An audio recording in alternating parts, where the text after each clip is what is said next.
Shalom.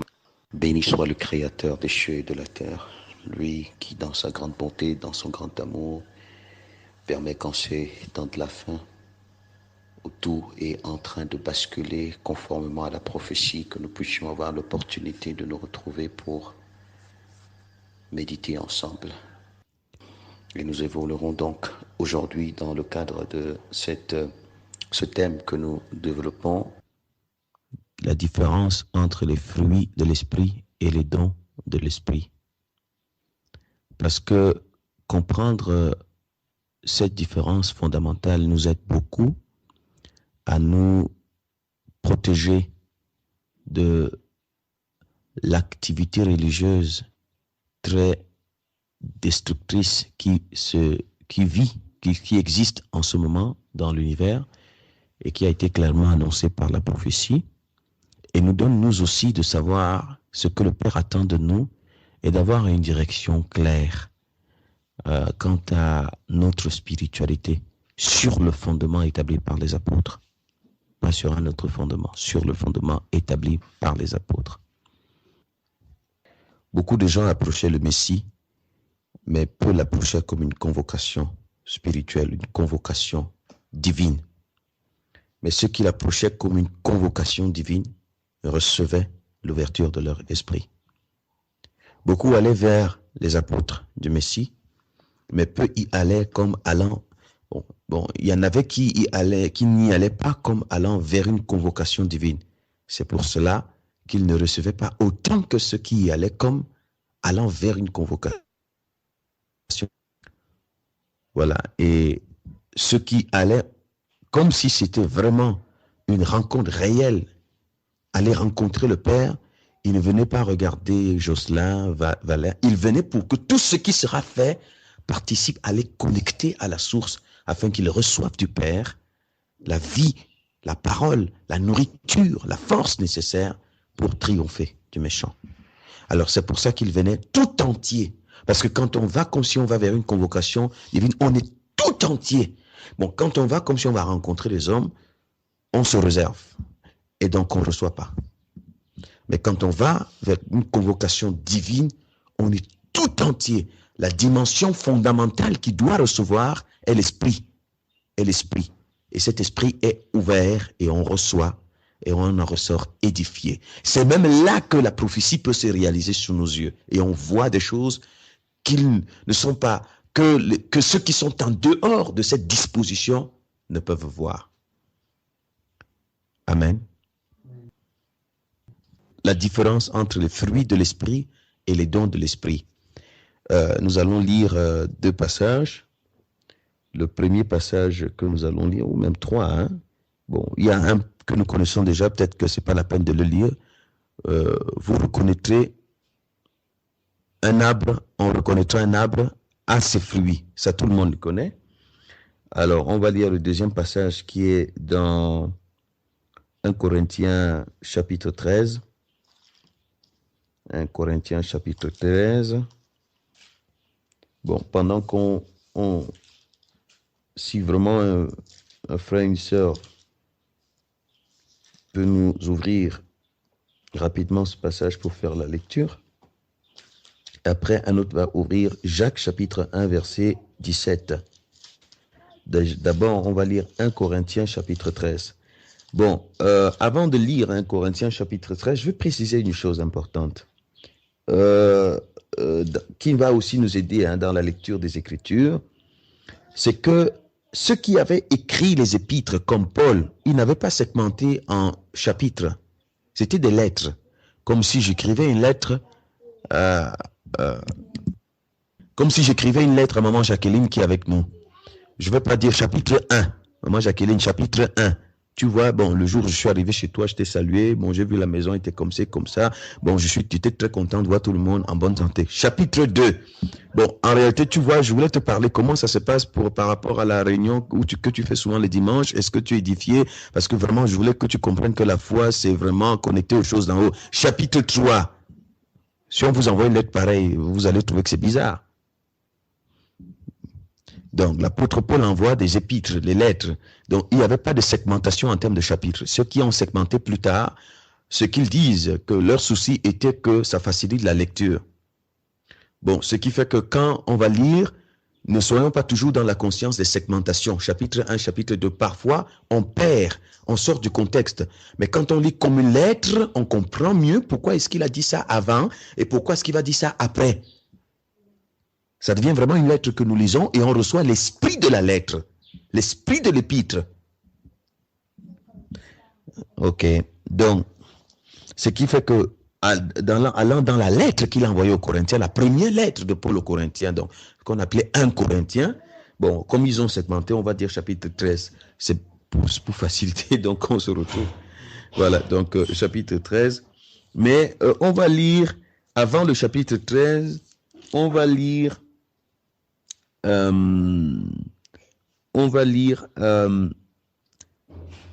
au chapitre 12, verset 29, verset 31, verset 29 à 31, et on va lire du chapitre 13 du verset 1 au verset 13.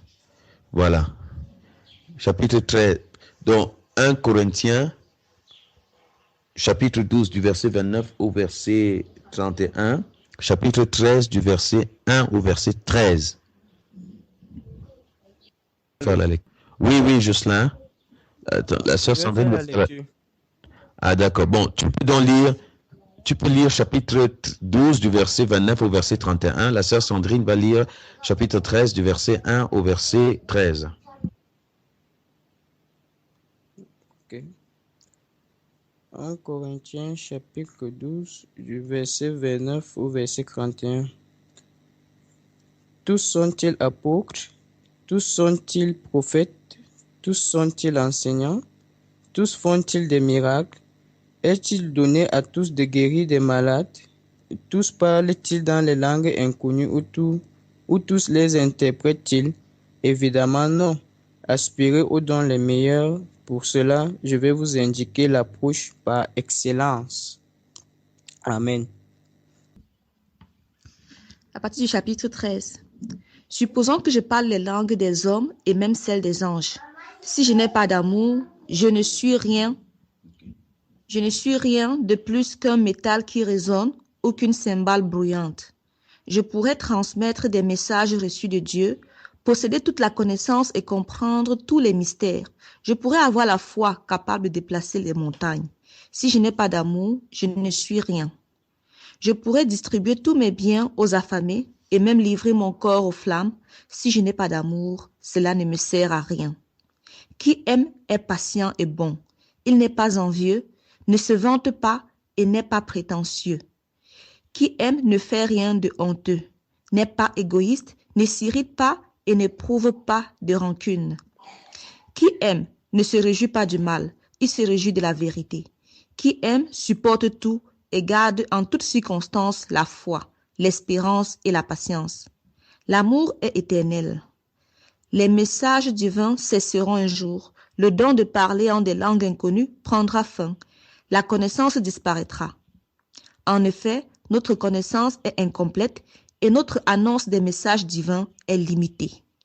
Mais quand viendra la perfection, ce qui est incomplet disparaîtra. Lorsque j'étais enfant, je parlais, pensais et raisonnais comme un enfant. Mais une fois devenu adulte, j'ai abandonné tout ce qui est propre à l'enfant. À présent, nous ne voyons qu'une image confuse, pareille à celle d'un vieux miroir. Mais alors, nous verrons face à face. À présent, je ne connais qu'incomplètement. Mais alors, je connaîtrai Dieu complètement, comme lui-même me connaît. Maintenant, ces trois choses demeurent, la foi, l'espérance et l'amour. Mais la plus grande des trois est l'amour. Amen. Amen. Jacques chapitre 1, verset 17. Jacques chapitre 1, 17.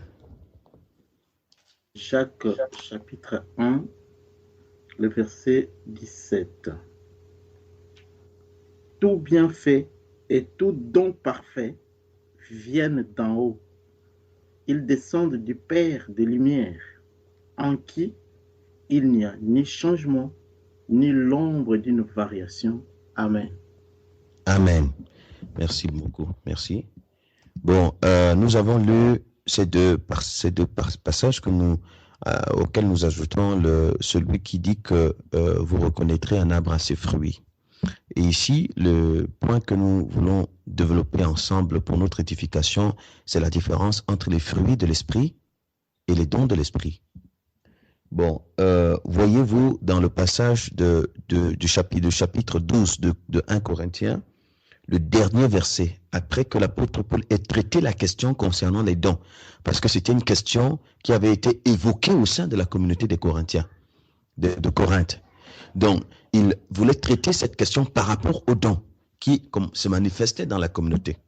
À la fin, quand il finit de traiter la question des dons, au verset 31, le dernier verset du chapitre 12, il dit « Aspirez aux dons les meilleurs, et je vais encore vous montrer une voie par excellence. » Je vous ai dit ce que je vous ai dit, mais je vais vous montrer une voie par excellence. Et il va introduire donc maintenant le chapitre 13, ce qu'on a appelé chapitre 13, la suite de sa lettre. Il dit donc maintenant, oui, c'est vrai, vous pouvez parler en langue. Oui, vous pouvez même prophétiser. Vous pouvez annoncer même les messages de Dieu. Vous pouvez même avoir la foi qui transporte les montagnes. Hein? Vous pouvez même donner même votre corps à brûler pour les autres. Mais si vous n'avez pas la vertu, l'amour, c'est le résumé des fruits. C'est le résumé de la personnalité, de l'identité du Créateur. Si vous n'avez pas cette dimension, vous êtes exactement comme une cymbale qui retentit. Un airain qui résonne. Ça, c'est la voie par excellence. Jacques dit, toute grâce excellente, et c'est la voie par excellente que l'apôtre Paul montre, toute grâce excellente et tout don parfait viennent descendre du Père de lumière. Donc, ce qui fait que il y a une différence fondamentale entre les fruits de l'esprit et les dons de l'esprit. Et c'est ça que nous allons découvrir. En fait, le Créateur des cieux et de la terre se définit à partir de ce qu'il est, son nom, son identité, sa personnalité, ses vertus. C'est par là qu'il s'est défini. Il est Elohim. Elohim veut dire justice, amour, richesse, sagesse, intelligence. Il est Elohim. Ce qui fait d'Elohim ce qu'il est et qui le distingue de toute créature. Dans les cieux, sur la terre et sous la terre, c'est sa nature. C'est son identité. C'est ça qui fait la différence entre lui et toutes les autres créatures. Et c'est parce qu'il est Elohim. Donc, justice, intelligence, sagesse, amour, vie en lui. Il est lumière. Vous ne trouverez pas de ténèbres en lui. Vous ne trouverez pas d'injustice en lui. Vous ne trouverez pas de méchanceté en lui. Vous ne trouverez pas de haine en lui.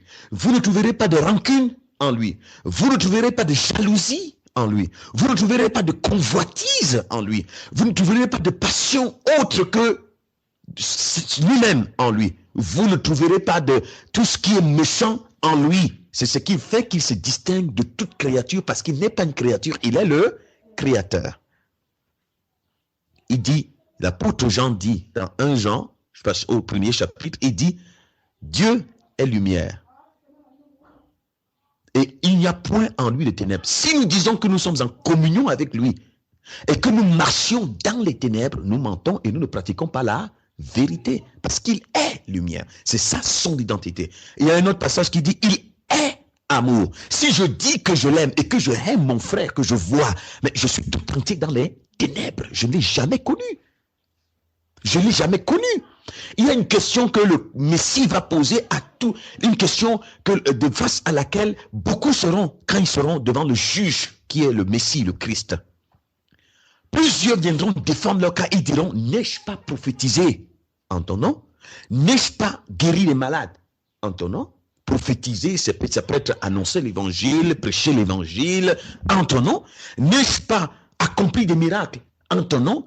On peut même ajouter, n'ai-je pas possédé les éléments matériels en ton nom? Il dit, éloignez-vous de moi, je ne vous ai jamais connu. Parce que connaître veut dire, comme Adam connut Ève. Connaître, ça veut dire fusion. Quand Adam connaît Ève, il y a la fusion. Et ce qui donne le résultat de cette fusion, ça donne naissance à la vie. Donc, je ne vous ai jamais connu, c'est-à-dire entre vous et moi, il n'y a jamais eu rencontre. Il dit, c'est pour ça qu'il dit, vous qui commettez l'iniquité. Parce que si je vous avais connu, l'iniquité aurait été détruite en vous et vous aurez manifesté ma nature. Donc, ce qui distingue le Père, le Créateur des cieux et de la terre, c'est sa nature, son identité, caractérisée par ses vertus, qu'on appelle donc fruits. C'est pour ça, quand on dit les fruits de l'esprit, on parle des vertus. L'amour, la justice. Donc, c'est ça, les fruits. Parce qu'un arbre se fait reconnaître par les fruits. Elohim, donc, est l'arbre qui se fait reconnaître par ses fruits. Donc, ce qui distingue Elohim, l'arbre par excellence, suprême au-dessus de tout, ce sont ses fruits. Donc, ça a sa nature, son identité. C'est pour ça qu'il est dit que les perfections invisibles de Dieu se voient comme à l'œil, les perfections invisibles de Dieu. Donc, ce qui fait que c'est cela. Alors, pour ceux qui ont l'espérance, qui ont reçu la bonne nouvelle, qui leur a révélé comme les Colossiens, l'apôtre Paul dit aux Colossiens, la première fois, Colossiens chapitre 1, à partir du verset 5, la première fois que vous avez entendu le message de la vérité, la bonne nouvelle, vous avez appris ce que Dieu vous réserve dans les cieux. Votre foi et votre amour sont fondés sur cette espérance. Ceux qui ont l'espérance du royaume, l'espérance de la cité céleste pour laquelle ils vivent sur la terre en vue de contribuer à son rayonnement céleste. Donc, c'est-à-dire, leur ambition n'est plus fixée dans la poussière, mais fixée là-haut. Ils vivent par rapport à l'espérance de ce qui leur est réservé. Voilà. Donc, maintenant, c'est très important de le percevoir. Ce qui fait que, quand le Messie, beaucoup viendront dire au Christ, n'ai-je pas prophétisé en ton nom? N'ai-je pas accompli des miracles en ton nom? Prophétiser, c'est même dire prêcher l'évangile, comme on dit, en ton nom. N'ai-je pas guéri des malades en ton nom? N'ai-je pas accompli, possédé même les diplômes et le monde entier en ton nom? Il dit, éloignez-vous de moi, vous qui commettez l'iniquité, je ne vous ai jamais connu. Connu Adam, connu Ève. Dans connu, il y a fusion. C'est-à-dire, entre vous et moi, il n'y a jamais eu une rencontre pour que nous soyons un. Vous et moi, nous n'avons jamais été un. Mais ils ont dit, mais pourtant, nous avons fait ça en ton nom. Il dit, non, c'était au nom d'un autre qui s'est fait passer pour moi. Je ne le connais pas, cet autre-là. C'est celui qu'on appelle l'anti-Machia, donc l'antichrist, qui se fait appeler Christ. Et au nom duquel les gens prêchent l'évangile, au nom duquel les gens accomplissent des miracles, au nom duquel les gens prophétisent, au nom duquel les gens réalisent beaucoup de choses dans le monde, mais ce n'est certainement pas au nom du véritable Messie, parce que on ne s'identifie pas au Christ, au vrai, par des dons miraculeux, mais on s'identifie à lui par sa nature, son identité. C'est lui-même qui dit que tout arbre connecté à moi, vous le reconnaissez à ses fruits, à son identité, à ses vertus, ce qu'il dégage, ce qu'il manifeste. C'est très important de le comprendre. Donc, ce qui fait que ce sont les fruits de l'esprit. Les fruits sont éternels. Parce que les fruits sont logés dans ton esprit. Les fruits sont éternels. Et ce sont les fruits qui nous qualifient devant la face du Tout-Puissant. Et ce sont les fruits qui nous élèvent et qui nous fait pénétrer, entrer dans son royaume. Ce sont les fruits. Les seules choses que nous transportons lorsque nous partons de la terre, ce sont les fruits de l'esprit. C'est pour ça que si mes fruits sont mauvais, mes fruits définissent mon identité. Je suis mauvais. Donc, ce que je suis, je le suis en fonction des fruits que je manifeste, donc que je porte, la nature que je porte. C'est ça qui me définit. Et c'est ça qui définit aussi mon sort éternel. Parce que si je porte des mauvais fruits, donc je suis dans les calomnies, dans les haines, dans les convoitises, dans les passions charnelles, dans les jaloux, donc dans tout ce qui est opposé à la nature du Tout-Puissant, parce qu'en lui, il n'y a pas de haine, en lui, il n'y a pas de calomnie, en lui, il n'y a pas de jalousie, en lui, il n'y a pas de rancune, en lui, il n'y a pas de colère, en lui, il n'y a pas de perversité, en lui, il est lumière, il n'y a pas de ténèbres, en lui, il n'y a pas d'envie, de passion charnelle, en lui, il n'y a rien de tout ce qui est semblable à ça. C'est pour ça que tous ceux qui doivent hériter son royaume doivent rechercher à devenir conformes à lui, puisque le projet fixé par le Père, c'est que ceux qu'il a connus d'avance, il les a aussi prédestinés à devenir semblables à l'image de son Fils, afin que son Fils soit le premier-né de beaucoup de frères. Et le Christ, on est frère du Messie parce qu'on porte le même nom, la même identité, la même nature, la même personnalité. C'est cela. Donc le fruit. Et c'est pourquoi les fruits qui caractérisent la nature du Tout-Puissant constituent le pouvoir. Quand le Messie dit, je vous ai donné le pouvoir de marcher sur les serpents et sur les scorpions et sur toute la puissance de l'ennemi, ça veut dire que je vous rends conforme à moi. Si je vous donne les fruits de mon Père, ces fruits vous élèvent au-dessus de tout. Parce que ce sont les fruits qui caractérisent la nature de mon Père qui fait qu'il est au-dessus de tout. Si cette même nature, ces mêmes identités, l'amour, la justice viennent s'asseoir en vous, vous avez autorité sur Satan. Parce que Satan a des dons. Il a des dons. Il peut manipuler les lois de la nature, Satan. Il a la possibilité, il est puissant. Il a la capacité de manipuler les lois de la nature. Il a des dons, mais il n'a pas les fruits de l'esprit. C'est-à-dire, il n'a pas la nature du Créateur. Ce qui distingue Satan de Christ, c'est que Satan n'a pas la nature du Créateur. Il n'a pas son identité, mais il a des dons. Il peut voir ce que tu as fait aujourd'hui, il te le dit. Il peut prophétiser. Il peut accomplir des signes miraculeux. Simon le magicien n'avait rien à voir avec l'esprit de... Mais n'est-ce pas, il accomplissait des signes miraculeux. Si vous avez un pied coupé, il peut faire repousser ce pied, Satan. Si même vous avez un cancer, il peut l'enlever, ce cancer. Mais la seule chose qu'il ne peut pas vous donner, c'est ce qu'il n'a pas lui-même, c'est-à-dire les fruits de l'esprit, la nature du Créateur. C'est au-dessus de lui, il ne peut pas vous donner ce qu'il n'a pas. Donc, ce qui distingue un vrai fils du royaume et ce qu'un vrai fils du royaume dont l'espérance est en haut. Tu comprends donc que mon espérance, c'est pouvoir arriver devant mon Père sans tâche et irréprochable parce que je vois le trésor qui est en haut. C'est ce trésor que moi je poursuis. Là où est mon trésor, là sera mon cœur. Or, je comprends que pour y accéder, j'ai besoin de ressembler au Messie, au Christ. J'ai besoin de revêtir son identité. Donc, ce qui fait que celui dont l'espérance est fixée en haut a pour ambition le désir de ressembler au Messie. Il ne court pas après les dons de l'esprit, il cherche les fruits de l'esprit. Il ne court pas après les dons, il cherche les fruits. Parce qu'il sait que la seule chose par laquelle le Messie va le reconnaître, ce sont les fruits, ce n'est pas les dons. Parce que même Satan te donne les dons, il te donne la capacité de faire pleuvoir, de faire que la pluie tombe, de faire que l'électricité qui est partie revienne. Il peut te donner des dons de parler en langue, il peut te faire parler en langue comme un épileptique. Il peut te donner ça, il peut faire ça. Mais ce qu'il ne peut pas réaliser, le vrai miracle, c'est pour ça que le vrai miracle, devant le Seigneur, le vrai qu'on appelle miracle, c'est qu'un homme entre dans la nature du Créateur. C'est ça le miracle par excellence. Ce miracle-là transporte un esprit dans les cieux. Et c'est ce miracle qui guérit les familles. C'est ce miracle qui libère les familles, libère les foyers. C'est ce miracle qui guérit la société. C'est ce miracle qui fait rétablir le règne du Créateur au milieu des hommes. C'est ça le vrai miracle.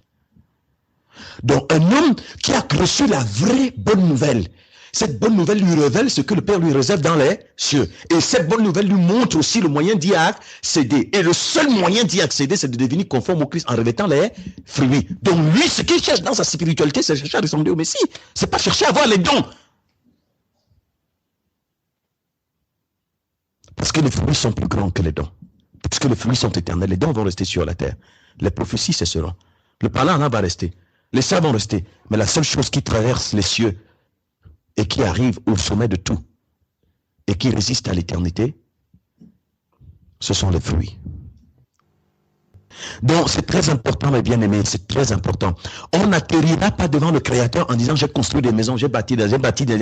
Non, ça ne sert absolument à rien. Lui-même dit le Christ, à quoi te sert-il de gagner le monde entier si tu perds ton âme? Ça veut dire qu'il te montre que ton âme est plus grande que le monde entier. Ton âme est plus importante que tout le monde entier. Ça veut dire que ce que ton adversaire guette dans ta vie, c'est te perdre, toi, ton âme. Et il peut te donner même l'univers pour ça. C'est très important. Alors, ce qui fait que, qu'est-ce qui a fait que les disciples du Christ, qu'est-ce qui fait ce qu'on appelle l'église? L'église, quand il dit à Pierre, tu es Pierre, sur ce roc, je bâtirai mon église, ma communauté. Comme c'est ce qui est dit dans la traduction originale, ma communauté, je bâtirai. Il dit, et les portes du séjour des morts ne prévaudront point contre elle, parce que cette communauté aura autorité sur Satan.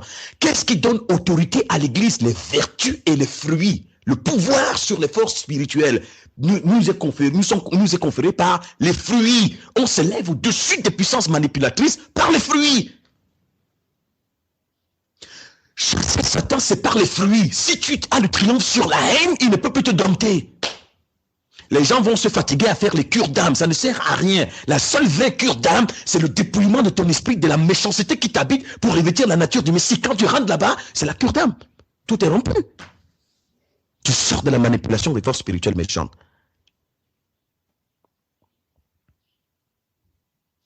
C'est pour ça que la vraie délivrance, c'est entrer, quitter les fruits de la méchanceté, quitter les fruits, les passions de la chair, rentrer dans la vraie nature du Messie, c'est-à-dire son identité. On entre dans la vraie délivrance. Comme quelqu'un, une âme qui me posait la question, mais alors, alors la délivrance, donc c'est plus fois qu'on chasse les...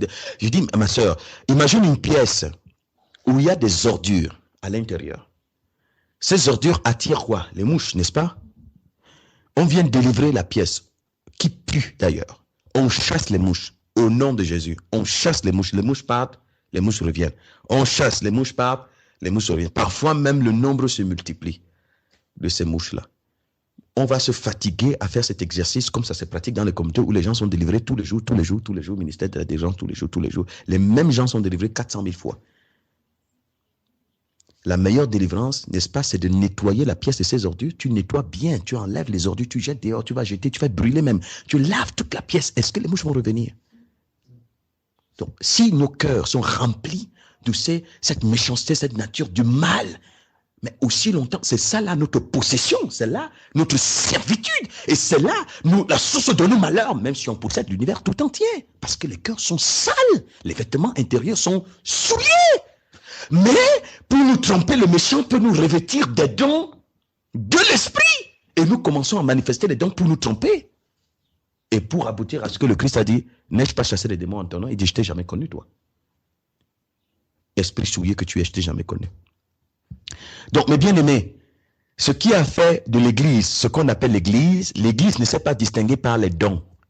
Les dons qui se manifestent, la prophétie, les miracles et tout ça là. L'Église a bouleversé le monde. L'Église de Paul, de Pierre, de Jean, de Jacques a bouleversé le monde par les fruits, c'est-à-dire la nature du Père qui élève cette communauté et qui en fait un véritable gouvernement divin. Parce que l'Église du Messie se définit à partir de lui-même. Il se reconnaît dans cette Église-là. C'est pour ça qu'on dit si quelqu'un est en. Il dit, lui-même dit, celui qui est en moi porte beaucoup de fruits, n'est-ce pas? Il porte beaucoup. Et je vais les monter pour qu'il porte davantage. Il dit, si je suis le cep, vous êtes le sarment, celui qui demeure en moi et en qui je demeure porte beaucoup de... Car sans moi, vous ne pouvez... Ça veut dire que celui qui demeure vraiment dans le Christ, quand on dit, je suis en Christ, ça veut dire qu'il faut... Si tu es vraiment en lui, ça se distingue par les... Parce que celui qui est en lui porte beaucoup de... Donc la nature du Père, l'identité du Père qui nous élève au-dessus du mal et qui nous donne de commencer à rayonner par ces fruits-là, cette identité-là. C'est cette réalité qui nous transporte dans les cieux. La communauté de Paul, de Pierre, a bouleversé le monde par les fruits qui ont eu une grande renommée dans le monde. Grande renommée dans le monde. Les dons, maintenant, étaient... Donc, toute grâce excellente, les grâces excellentes, ce sont les fruits, la nature du Tout-Puissant qu'il fait asseoir dans les hommes.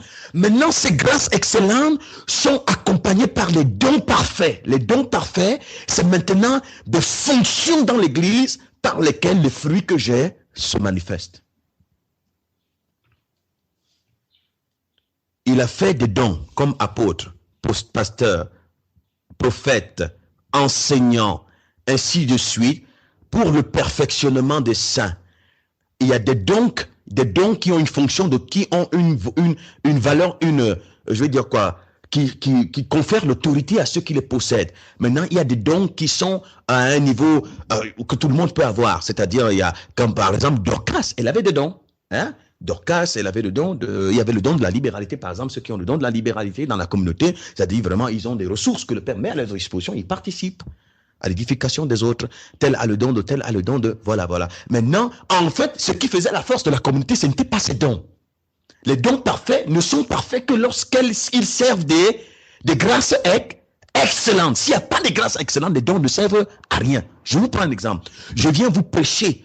Mais si avant d'aller vous prêcher, j'ai brûlé toute ma maison parce que je me suis fâché contre ma femme, j'ai insulté mes enfants, j'ai dit, foutez-moi le camp, je suis en train de me préparer une prédication. Vous m'énervez. Alors je manifeste de l'animosité. Ça, c'est un caractère de Satan. Après, je m'en vais vous placer, je dis, j'ai le don, je commence à prêcher et ma parole est mielleuse. Mais ce don-là, il ne communique que la mort. Parce qu'en réalité, le don est un véhicule pour restituer ma nature. C'est pour ça que vous voyez les gens, ils prennent la parole, ils vous prêchent ce qui est écrit en réalité. Ça ne sonne pas forcément faux, mais vous voyez que la communauté grandit dans le mal. En réalité, c'est ce qu'il est lui-même.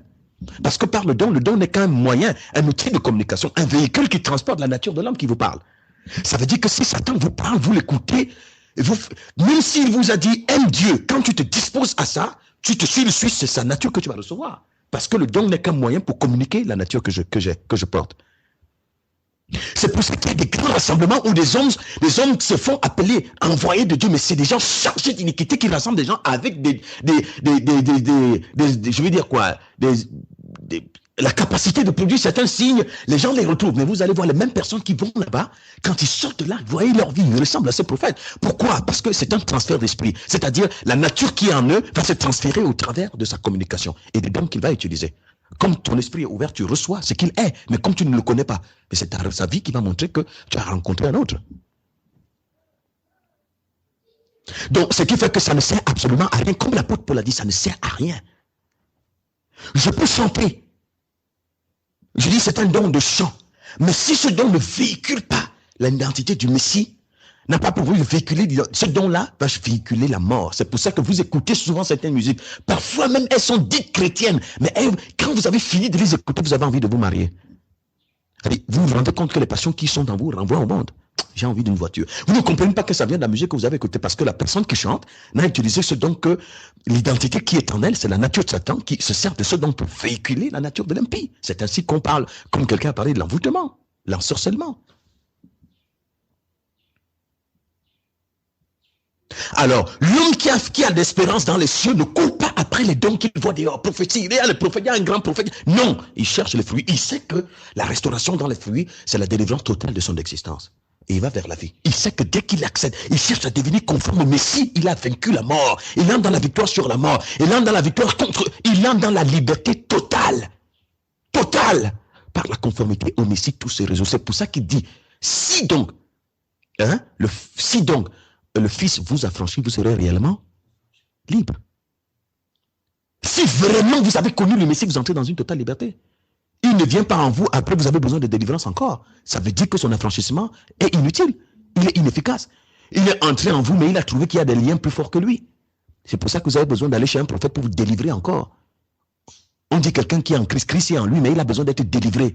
Mais il n'a pas pu te délivrer alors. Parce que quand il vient en nous, ce qu'il nous communique, il détruit la mort, il détruit le mal, il détruit les haines, il détruit les passions, il détruit tout ce qui fait de nous des esclaves pour que nous ayons des aspirations fixées vers le royaume et sa nature en nous constitue notre seule sécurité de la protection et victoire sur le mal. Si donc le Fils vous a franchi, vous serez réellement libre. Alors qui nous a affranchis? Lequel Fils? Mais si on suit le vrai Messie, on entre dans la vraie délivrance et la vraie liberté. C'est pour ça que souvent, vous voyez, les gens cherchent les dons. Seigneur, j'ai besoin, fais de moi un pasteur, fais de moi un apôtre. Vraiment, je vais te servir, je vais te servir. On voit le non, parce que ça satisfait l'ego. Mais les vrais disciples cherchent à ressembler au Messie. Et c'est pourquoi, parce que, en réalité, vous allez voir dans la communauté, tous on part au même fruit. Parce qu'il y a un seul esprit, donc une seule nature. Mais il y a diversité de dons. Tous n'ont pas les mêmes dons. C'est pour ça qu'il n'y a pas la compétition dans la communauté du Messie, parce que tous on part au même fruit. Maintenant, ces fruits s'expriment de telle façon par la prophétie, tel d'autres par la prédication, tel autre par les exhortations, tel autre par la libéralité. Et ils sont une communauté unique, unie avec soi. Ils s'édifient pour marcher vers le royaume. Ils ne sont pas séduits par l'éclat de la folie extérieure. Donc il y a une différence entre les fruits de l'esprit et les dons de l'esprit. C'est pourquoi le méchant, sachant ceci, qu'est-ce qu'il fait? Il sait qu'il a affaire à une communauté des hommes chargés d'iniquité. Les gens n'ont rien à voir avec le Christ. Il dit, Christ est en vous, donnez vos vies à Jésus. Maintenant, ces gens-là, qui croient donc comme ça, qu'est-ce qu'il fait pour les tromper? Il remplit quoi? Des dons. Il y a des prophètes, il y a des maîtres délivreurs, il y a ci, il y a ça. Et il sait qu'il y a des gens qui parlent en langue, et ainsi de suite. Bon, et quand je fais ça, je crois donc que parce que je fais ça, c'est ça qui fait de moi un fils d'en haut. Mais le Créateur ne se définit pas parce qu'il parle en langue. Il se définit par ce qu'il est. Il est amour. Toi, tu es quoi? C'est ça la différence la vraie différence entre le fils qui cherche la lumière. C'est pour ça qu'il ne suit pas les campagnes d'évangélisation, les campagnes de délivrance, les campagnes du grand prophète. Il n'a pas besoin de ça. Parce que ce qu'il recherche, lui, le modèle qui l'intéresse, c'est la nature du Messie. S'il voit ça, après, il te suit. Si tu n'as pas ça, fais même que le ciel descende sur la terre, il s'en fout. Parce que ce n'est pas ça pour lui qu'il cherche. Quand il cherche, il regarde un arbre, un homme, il regarde les fruits. Il ne regarde pas les sensationnels. Le vrai fils. On ne l'en transporte pas dans toute vent de doctrine. On ne le trompe pas. Parce qu'il sait, même s'il est limité, il sait où il va. Parce que dans le fond, en réalité, son espérance n'est pas fixée ici. Son espérance est fixée là-bas. C'est pour ça qu'il y en avait qui, ayant cette espérance, avaient des difficultés. Il est dit dans Hébreu qu'ils étaient torturés, mais ils n'ont pas voulu être délivrés. Parce qu'ils se sentaient libres, affranchis, heureux, parce qu'ils voyaient ce qu'ils allaient rejoindre comme trésor. Mes bien-aimés, la véritable église du Messie va se distinguer bientôt, mais par les fruits. Ce sont ces fruits qui confèrent autorité à un peuple. Ce n'est pas des dons. Maintenant, les dons deviennent parfaits, c'est-à-dire viennent du Père de lumière lorsque les fruits viennent de lui. C'est pour ça que quand les fruits se réalisent en vous, ces fruits appellent certains dons pour s'exprimer. Et ce qui fait que si toi, tu as la disposition de participer, même de manière physique, à l'édification de la communauté, tu ne le feras pas avec murmure. Tu ne le feras pas en te glorifiant. Parce que c'est ça le problème. Donc en réalité, quand on est absent des fruits, tout ce qu'on peut faire, on le fait en estimant qu'on a fait trop. Parce que dans le fond, c'est ce qui révèle que les attributs qui sont en nous, ce sont des attributs du mal. Je le fais en murmurant. Je le fais en croyant que. Je le fais en condamnant les autres. Je le fais en jugeant. Je le fais en conseillant. Non, là, ça montre donc que ton don là ne vient pas. Parce qu'en réalité, pour identifier de qui vient un don, il faut voir le fruit que cette personne qui manifeste le don témoigne. Tu comprendras que le don qu'il a, aussi sensationnel que ça s'exprime, ce don-là vient de Satan. Quelqu'un me disait un jour, tu sais, je pense que vraiment, excusez-moi, nous sommes entre nous, Tibé Joshua, vraiment, Tibé Joshua au Nigeria, vraiment, est-ce que quand quelqu'un fait comme ça, est-ce que ce n'est vraiment pas le Christ? Alors, je dis, bon, ça c'est ton idée.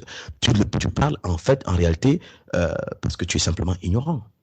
Mais plus tard, tu vas te rendre compte que tu as affaire à un vrai sataniste. Un vrai sataniste. Il sait simplement que les gens sont des esprits morts et ne sont sensibles qu'aux passions de leur corps. Le corps a besoin de s'affranchir des douleurs physiques, le corps a besoin de l'argent, le corps a besoin de... Ils exploitent simplement ça pour tromper le peuple et faire leur renommée. C'est des gens qui, quand même, quelque part, savent que nous sommes dans les temps de la nuit. Or, pendant la nuit, tous les chats sont gris. Et la nuit est favorable aux voleurs. Et c'est l'heure pour les voleurs. Et les imposteurs. Mais le temps de la lumière arrive, le jour va bientôt se lever et tu découvriras. Mais il est bon de ne pas attendre le jour avant de découvrir. Maintenant, tu peux le découvrir. Que le jour se lève dans ton cœur et que tu découvres à quoi tu as fait. Si tu cherches le Messie, à ressembler au Messie, tu vas voir que ça ne t'intéresse pas ces agitations inutiles. Tu ne tomberas pas dans des pièges pareils. Parce que tu trouveras qu'il y a tout ça, mais je ne vois pas le Messie. Il y a tout ça, mais je ne vois pas le Christ. Parce que ces mêmes communautés sont gouvernées par les calomnies. Regarde ce qui brille en eux là. Regarde ce qui régit ces communautés. Les divisions, les haines, les jalousies, les clans et tout cela. Regarde, c'est ça les attributs. C'est là où tu vas savoir est-ce que c'est la communauté du Christ ou c'est la communauté d'un autre. Oui, mais il a quand même les dons. Oui, mais attends, Satan, il a des dons plus grands même que ça. Donc, il peut en donner. Comme je dis, parfois, Satan, lui, il est esprit. C'est-à-dire que quand il regarde ta maison, il ne voit pas la dalle. Il te voit nu tel que tu es, il voit dans le fond de ton cœur. Ça veut dire, il peut te dire, il sait ce que tu as fait cette nuit. Il peut donc dire ça à Sandrine. Sandrine vient dire le matin, cette nuit, voici ce que tu as fait. Tu dis, oh, prophétesse de l'Éternel. Oh, vraie prophétesse. Donc, comment elle a su? Il dit, tu vois, je n'étais pas à Yaoundé avec toi. Tu vois, Valère, je n'étais pas à Paris avec toi. Mais voici ce que je vais te dire. Pour que tu comprennes que je suis un envoyé de l'Éternel. Cette nuit, voici ce que tu as fait. Voilà ce que tu as fait. Tu étais à tel endroit. Et voilà même ce que tu vis, la souffrance que tu as. Voilà ce que tu as fait. Il dit, oh, comment me connais-tu comme un prophète? Il dit, oui, maintenant, paye les dîmes. Et je vais te dire encore des choses grandes de l'Éternel. Pour ta vie. Parce que ce qui empêche que tu aies du succès sur la terre, que tu puisses réussir dans tes entreprises, c'est parce qu'il y a des liens dans ta vie.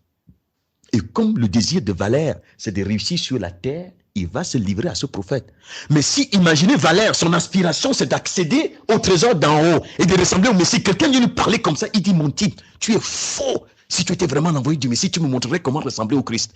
Pour accéder au trésor d'en haut, je n'ai pas besoin de tes instructions. Je ne veux pas briller ici. Tu t'es trompé. Mais tu t'es trompé, prophète de mensonge. Tu t'es trompé. Va dire ça à un autre.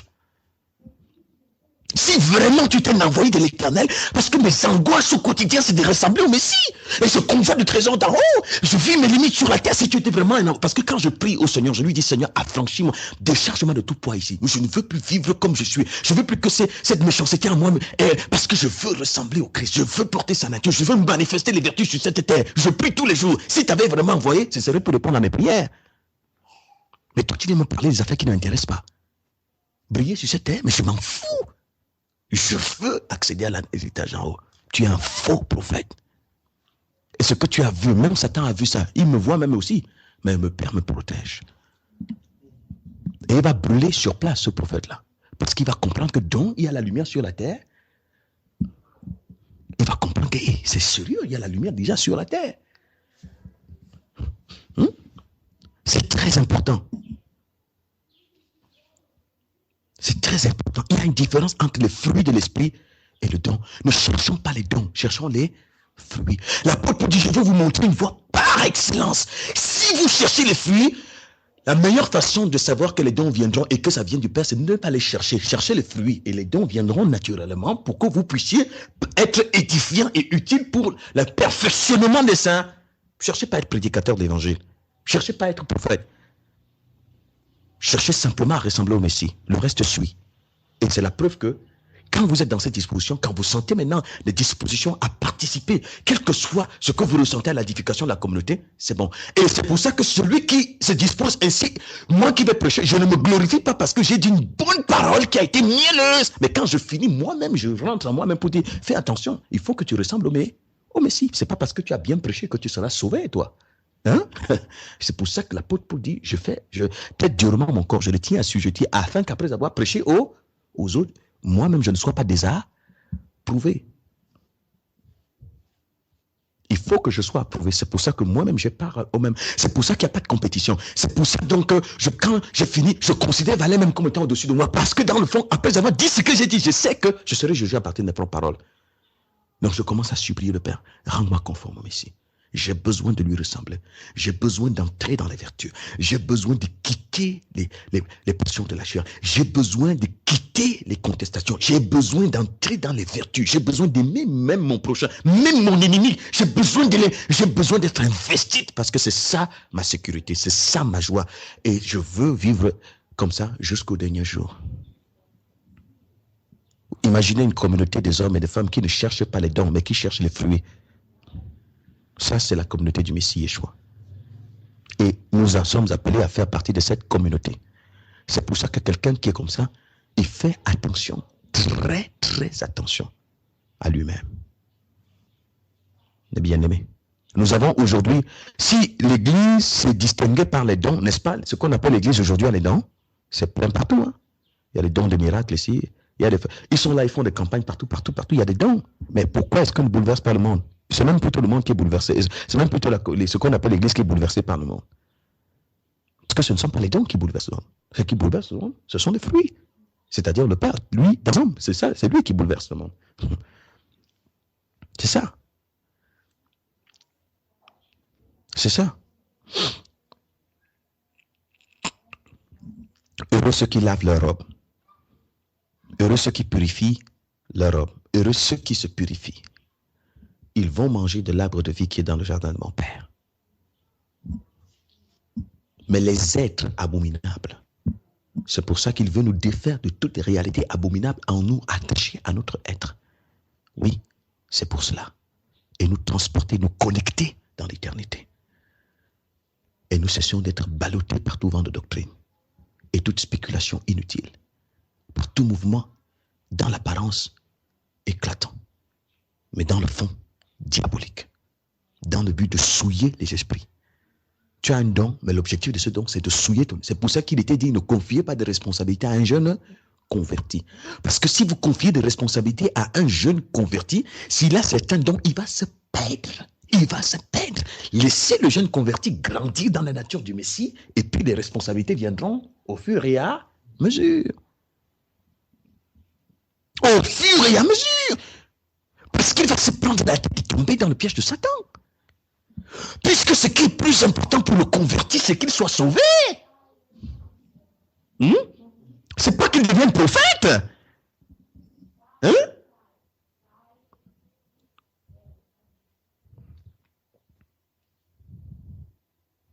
C'est très important. C'est pour ça que comme je peux échanger avec mon épouse, je dis, tu vois, par exemple, imagine que je m'en vais, je dis, je prépare une conférence, la conférence de Douala. En la préparant, je m'enferme. Et quand quelqu'un frappe à ma porte, je dis, attends, je vous ai dit vraiment, méfiez-vous. Je vais sortir de là, je vais casser vos têtes. Je suis en train de préparer un message de Dieu. Ne l'énervez pas. Je développe une animosité incroyable parce que je vais aller manifester les dons. Mais je m'en vais servir Satan, hein, de toutes les façons. Bon, toi aussi, tu vas t'agiter dans la maison, tu arranges ici, tu arranges. En le faisant, tu murmures, tu es dans les nervosités. Mais arrête ce que tu fais, c'est inutile. Inutile. C'est inutile. Parce que ce que tu répands, c'est la mort. Tu comprends? C'est la mort. L'autre dit, je m'en vais faire ça. Mais en faisant ça, mais il est dans les murmures. Il est dans une activité ténébreuse dans son cœur. Il vaut mieux que tu ne fasses pas. Protège-toi, ne fais pas. Parce que si tu le fais, ça va davantage te tuer. Hein? Ça va davantage te tuer. Ne le fais pas. C'est pas la peine. Parce que ce que tu es, la meilleure façon de préparer, la meilleure façon de défier, c'est d'invoquer les vertus et de désirer demeurer dans les vertus. Et puis tout ce que tu vas faire, même si c'est là, même si c'est un simple silence, ce silence communique la vie. C'est dans ce sens que l'apôtre Paul dit, nous répandons en tout lieu l'odeur de sa connaissance, la bonne odeur du Christ. Et cette bonne odeur du Christ peut se servir maintenant cette bonne odeur du Christ qui est la grâce excellente peut se servir maintenant des dons qui deviennent parfaits. Parce que tout est pur pour ceux qui sont purs. Si les fruits sont purs, les dons utilisés pour les communiquer sont aussi purs. Mais si les fruits sont sales, même si les dons sont éclatants, ces dons-là sont sales. Et c'est le jar qui te qualifie pour être rejeté par le Christ quand il dira, je ne t'ai jamais connu. Mais bien aimé, l'espérance, c'est vraiment la lumière. L'espérance est source de protection. L'espérance est source de protection. L'espérance est victoire. L'espérance nous arrache de la manipulation, une spiritualité fausse. L'espérance nous garde et nous prépare, nous donne de nous préparer comme des vierges sages. Parce que par l'espérance, nous désirons les vertus. Nous aspirons aux vertus. Je suis sensible à ce que je fais à ma femme. Je suis sensible à ce que je dis à mon voisin. Je suis sensible aux sentiments que j'ai par rapport à mon enfant. Je suis sensible aux sentiments que j'ai vis-à-vis de mon parent. Je comprends que Satan veut souiller mon esprit. Je ne veux pas être souillé. Je prie donc pour que toute souillure quitte et que j'entre dans la nature du Messie. J'ai compris la spiritualité. C'est la première étape de la délivrance. Le reste maintenant, c'est de marcher jusqu'à la fin. Et le rôle de l'esprit, c'est de nous accompagner. Oui, il y aura des dons qui vont se manifester bientôt. Mais les dons vont se manifester quand les fruits se seront établis. Et les dons qui vont se manifester par la communauté du Messie, puisque ces dons vont servir des fruits redoutables, les gens seront stupéfaits.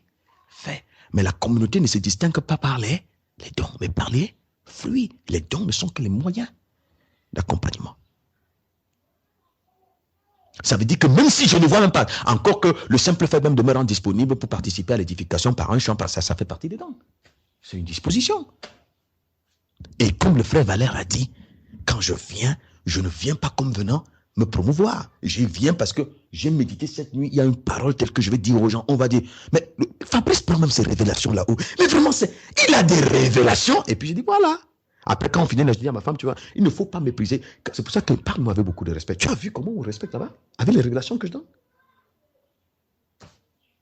Et puis, je lui manifeste une animosité incroyable. Moi-même, je me tue. En fait, de toute façon, le jour va révéler toutes choses. Donc, je ne viens pas prier. Je ne viens pas exalter mon ego. Mais je dois venir recevoir du Père. Et c'est quand vous êtes dans cette disposition que vous devenez utile pour la communauté. Parce que ce qui est vrai aussi, c'est que vous ne pouvez pas disposer des fruits et rester stérile. Vous êtes productif.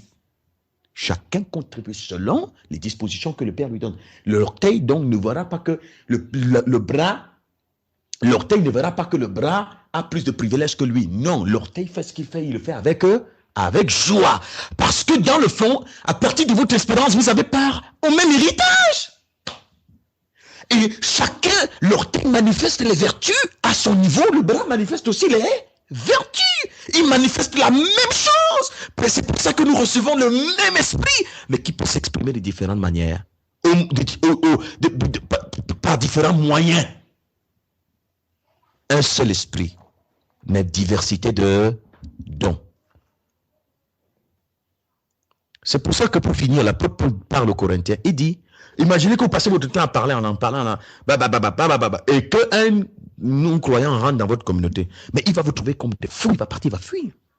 Mais il dit, si, il parle à ceux qui ont vraiment reçu les fruits, il parle à ceux qui ont reçu les vertus, à ceux qui ont reçu l'esprit de son Père. Il dit, imaginez donc, plutôt qu'il entre et que vous prophétisez. C'est-à-dire, vous vous exprimez selon dans le but de vous édifier. Et que vous viviez en vous viviez tel que vous êtes dans votre communauté. Quand il entre, il va se repentir. Qu'est-ce qui va faire que la personne va se repentir? Repentir, c'est-à-dire reconnaître sa méchanceté, reconnaître son état et vouloir changer. Mais qu'est-ce qui l'amènera à le faire? Parce qu'il verra que vous êtes différent de lui ou qu'il est différent de vous.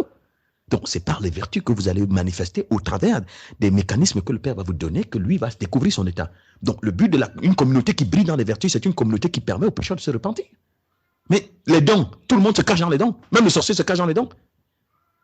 Hein?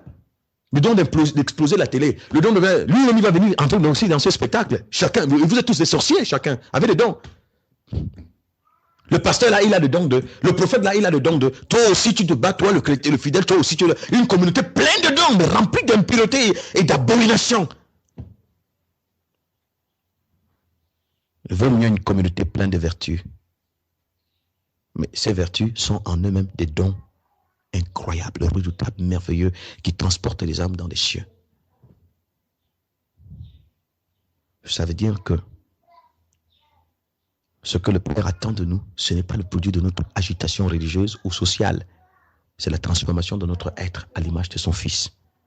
C'est la seule chose qui nous donne autorité sur les puissances spirituelles de ce monde. C'est la seule chose qui nous permet d'échapper à ce monde, à ce cimetière universel avec ses attraits. C'est la seule chose qui nous permet de paraître devant le Seigneur saint et irréprochable. Cherchons les fruits de l'esprit. Les agitations, tout ce que tu fais alors que tu ne dégages que la mort, c'est inutile de le faire. Maintenant, désire le faire. C'est pour ça que le Père disait à Marc, tu t'agites, tu t'inquiètes pour beaucoup. Regarde, hein, tu t'agites, tu penses, regarde Marie même, tu es dans une très sale activité. Et ça là, ça ne te sert à rien. Marie a choisi la bonne part. Mais peut-être si Marthe le faisait avec l'oreille à écouter le Messie, aimant sa sœur Marie, peut-être que le Messie aurait dit autre chose.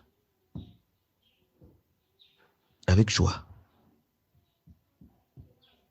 C'est pour ça qu'il n'aime pas ce que tu donnes avec contrainte et tristesse. Ça ne sert à rien. Donc, ne te donne pas à lui par contrainte. C'est pour ça qu'on ne se consacre pas au Messie. C'est pour ça que même les jeunes, ils disent, quand je ne froissez pas vos visages comme si on vous a demandé de boire à la mer. Ça ne sert à rien. Il faudrait que tout ce que vous fassiez soit motivé par l'amour, motivé par les vertus, guidé par les fruits. Et celui qui recherche les fruits est sensible à ce qui se passe à l'intérieur de lui. Et c'est là qu'il va rencontrer le mal et qu'il va rentrer dans le vrai combat spirituel. Toute grâce excellente, d'abord. Ensuite, tout don parfait. Mais tout cela descend du Père de lumière. Allons donc demander cela au Père ensemble. Et nous entrons dans la prophétie qui va manifester la vraie communauté du Messie Yeshua qui se distingue par ses fruits. Ceux qui manifestent les fruits ont commencé à les demander d'abord. Heureux le pauvre en esprit. Heureux ceux qui ont soif de vivre comme le Père le demande. Heureux ceux qui ont faim et soif de la justice. Mais plus tard, ils manifestent la justice. Ils sont les fils de la paix. Que le Père nous bénisse et puisse-t-il accorder sa grâce à un grand nombre, que véritablement les esprits s'ouvrent pour comprendre son vouloir. Et on va voir le monde rentrer dans l'agitation, mais nous sommes en sécurité. Et tout ce que nous pouvons faire, c'est interpeller nos semblables aussi, que beaucoup nous rejoignent dans le chantier de la préparation des Vierges sages. Amen. De notre être à l'image du Fils de son amour, à l'image du Messie, sur la transformation de notre être. Ceux qui le désirent finiront par le recueillir et cela sera visible. Plaise à Elohim, notre Père, de nous faire entrer dans cette dimension. Lorsque le frère était en train de parler, je me dis, mais ces choses sont tellement évidentes, mais Lorsqu'on n'est pas réveillé, on ne peut pas percevoir cela. Les dons, mais ils cachent beaucoup de choses à l'intérieur. Regardez combien font descendre le feu. Regardez simplement, entrez sur YouTube, vous verrez les dons, vous verrez plusieurs. Quelqu'un vient, il amène une chaise là, il dit, bon, écoutez, je vais vous faire voir la démonstration que je suis un homme puissant, je suis un envoyé d'en haut, vous ne pouvez, vous n'en avez pas. Asseyez-vous, la personne cherche à s'asseoir, n'arrive pas à s'asseoir, tombe. Et la foule est en émoi, applaudit. Je vis un autre, il fait des signes de main comme ça. Il y a une femme qui avait ses béquilles. Dès qu'il a fait des signes de main à la manière de vraiment un homme qui fait des invocations, des incantations. Et les béquilles sont partis et la femme a commencé à marcher. Un enfant qui était sous perfusion à l'hôpital et tout ça, il s'en va là-bas, il touche, il parle. L'enfant lui-même arrache tout ce que le médecin a mis là-bas, il commence à courir, son père est en émoi. Mais après, immédiatement au sortir de là, au sortir lorsque le spectacle est fini, au sortir, comme à Paris, hein, la neige tombe, il est dans sa voiture tout seul. Les femmes avec des poussettes sont en train de marcher sous la neige pour aller chercher les transports en commun. Mais c'est lui qui vient d'exploser les miracles. Il est tout seul dans sa voiture avec le chauffeur. Il ne prend même pas un des frères ou une des sœurs ou cette pauvre femme qui a les bébés pour dire, écoutez madame, je vous laisse, ne fût-ce qu'au métro. Entre-temps, cette voiture est achetée par quoi? Par l'argent des fidèles. Vous voyez, les miracles, on les a vus, les dons, on les a vus. Mais les fruits, l'amour, ne fût-ce que pour aider à transporter, ne fût-ce qu'une petite distance pour les amener. Rien du tout. Vous savez. Ah non, si je prends n'importe qui dans ma voiture, vous savez, il risque de m'envoûter. Mais vous avez le miracle. Comment lui, sa sorcellerie pour vous envoûter est plus forte. Alors que vous venez de nous montrer, vous venez de faire descendre le feu du ciel. Une sœur m'a posé la question dimanche après l'intervention du frère Kevin. Mais qu'est-ce qui fait que vous dites nous devons seulement prier, demander les choses d'en haut? Mais nous prions pour que les gens se convertissent, les membres de nos familles. Mais ça fait des années qu'ils ne se convertissent pas. Je lui ai dit, ma sœur, nous-mêmes qui demandons aux autres de se convertir, sommes-nous convertis? Parce que si nous-mêmes nous sommes déjà convertis, c'est lui qui convertit, en réalité, c'est le Père. Et si il est en nous, mais il va se dégager. Ceux-là n'ont même pas besoin que tu ouvres la bouche. Ils verront. La lumière qui est en toi va les impacter. Ils verront que Yaya est différent, maman est différente, papa est différent des autres papas que je vois. Mais je vais suivre la voie de papa. Je vais suivre la voie de mon fils. Parce que je les trouve différents des autres enfants. Mais si nous sommes confondus, moulés avec tout le monde, dites, on ne voit comme tout le monde. Mais comment ils vont nous suivre? Je dis, le problème se situe à ce niveau-là. Nous ne dégageons pas les vertus, la nature de celui que nous prétendons être. Ah, mais tous ces gens qui font des miracles, vous voulez dire que vraiment, ils ne demandent pas les choses d'en haut. Je dis les miracles. Tu n'as pas vu les gens défiler chez une certaine femme là qui prend seulement des calebasses et qui sort l'argile et qui applique sur le ventre des femmes. Et 2 mois après, la femme qui a fait 15 ans de stérilité, elle devient enceinte. Tu n'as pas vu ça? Ça, c'est pas un miracle. Ah, c'est un miracle. Et alors, où est la différence? La différence, parce que ceux-là, ils n'amènent pas des calebasses avec de l'argile. Ils vous touchent seulement avec les mains. Mais c'est la même chose.